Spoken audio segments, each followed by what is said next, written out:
Alex, this is a lot of money. Surely there are better things to spend it on than trying to enshrine racial privilege into the Constitution. Yeah, well, you said it, Rita. There are so many better things to have spent this money on.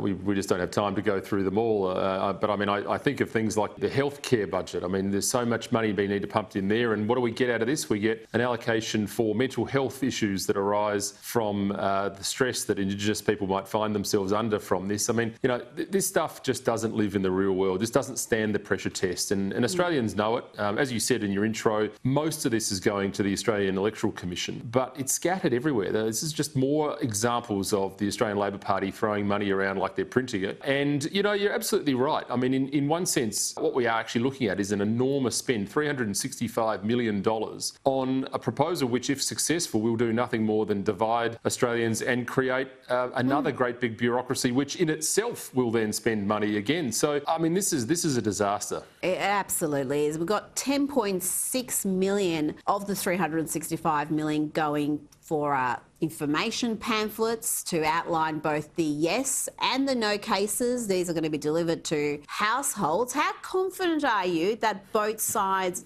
will get a fair coverage, not just in these pamphlets, but with the media coverage? Yeah, well, look, Rita, I'd love to say I was very confident, but I've been around this place long enough to know the tricks and trappings of senior bureaucrats, of all bureaucrats really, and the leanings that we see, I suppose, played out in subtle ways.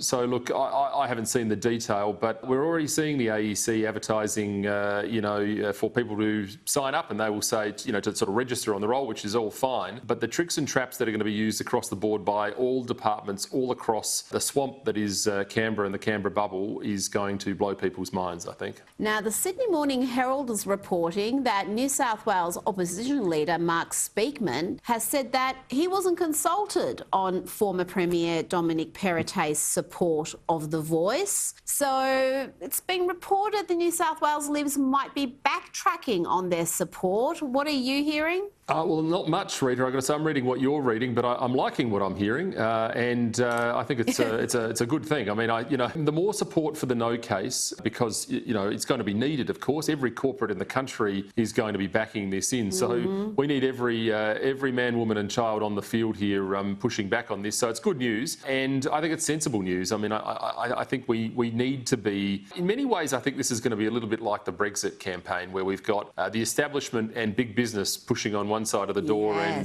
the everyday Aussies on the other side of the door. And I am very, very hopeful and confident that Aussies are going to work this one out. I hope so, because the big guns are going to come out. We're going to see big spending from your sporting codes, AFL, NRL, Cricket Australia. Just about every celebrity, every cultural institution is going to jump on this. So they're going to try to guilt the population into supporting this race-based referendum, but we'll see if Australians withstand the pressure. Finally, I want to ask you about the Victorian Libs. They're in disarray, it seems, permanently. What are you making of this latest attempt to expel Moira Deeming? Their bully boys in the party are calling their female colleagues terrorists. I mean, things are getting ugly in Victoria. Yeah, and look, Rita, I mean, once again, I just don't like entering into the fray of other divisions, but I have to say this. I really don't see what Moira Deeming has done wrong. I don't think she's done anything wrong, frankly. And I was thinking about it on the weekend, actually. It reminded me a little bit of the old suffragette movement. I think women 100 plus years ago who were pushing against other, the right to vote and other such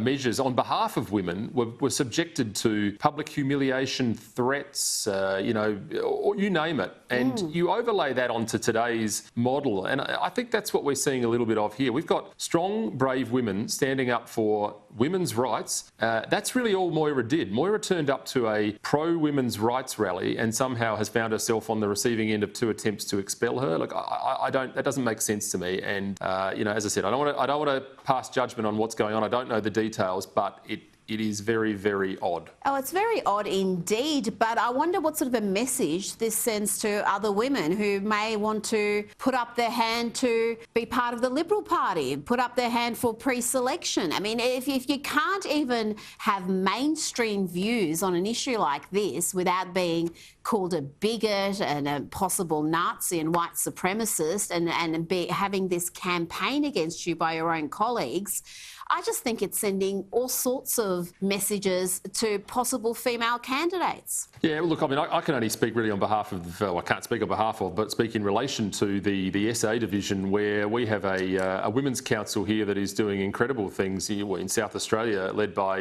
Leah Blyth, who's our women's council president, who's been speaking in support of Moira, has been passing incredible motions, speaking on behalf of the things that women are actually talking about, by the way, not things that people tell women they should be talking about, the actual things they're talking about.